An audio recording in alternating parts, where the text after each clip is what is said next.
Mrs., nasubukan mo na bang magluto ng pusit? Pero ang kinalabasan ay naging makunat ito. Nako, may isa kang prosesong hindi sinunod. Kaya naman sa video ito, ituturo ko sa iyo kung paano maging masarap, malambot ang ating adobong pusit. Kumuha lang ako ng kawali, pinainit ko to at nang uminit na, nilagyan ko na ito ng mantika. At nang uminit na yung mantika, naglagay na din ako ng bawang. Dahil dito ay magigisa tayo. Naglagay na din ako ng sibuyas. Pulang sibuyas nga aking ginagamit dito. Pero kung may puti kayong sibuyas, walang problema yan. Pwede kayong gumamit ng puting sibuyas. Naglagay na din ako ng kamatis, saka inilagay ko na din yung luya. Ang luya ay makakatulong ito para mabawasan yung lansa ng ating pusit. Natural kasi sa pusit yung malansa talaga. At sa parting ito ay inilalagay ko na yung ating mga pusit na nabili sa palengke.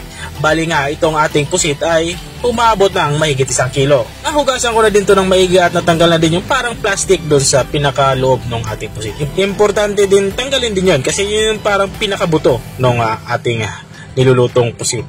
Dito sa parting ito ay sinasangkot ko na nga itong ating nilulutong pusit.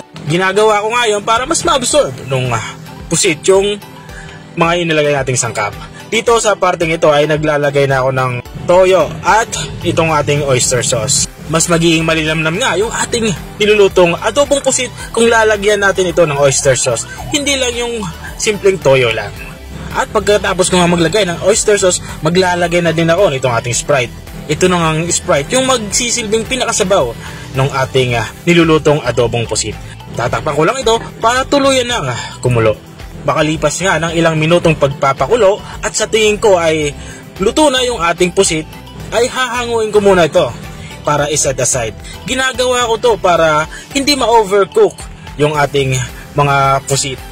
Ang nangyayari kasi kapag na-overcook yung ating pusit, ito ay nagiging dahilan para maging makunat ito. Kaya yun yung sikreto, kailangan nyo tanggalin habang nagpapakulo kayo. At dito nga ay maglalagay na din ako nitong ating suka. Dahil nga adobong pusit yung ating niluluto, hindi talaga mawawala ang suka. Bali tatakpan ko lang ito para maluto naman yung suka.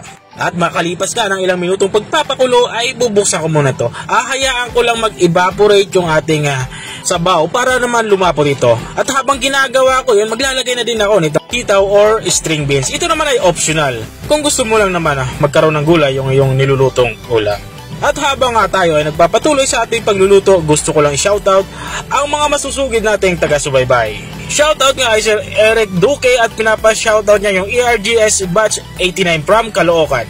At shoutout din kay Ma'am Annabel Flores from Bacolod City. Maraming salamat sa inyong walang sawang pagsuporta sa aking page. At balik nga tayo dito sa ating nilulutong adobong pusit.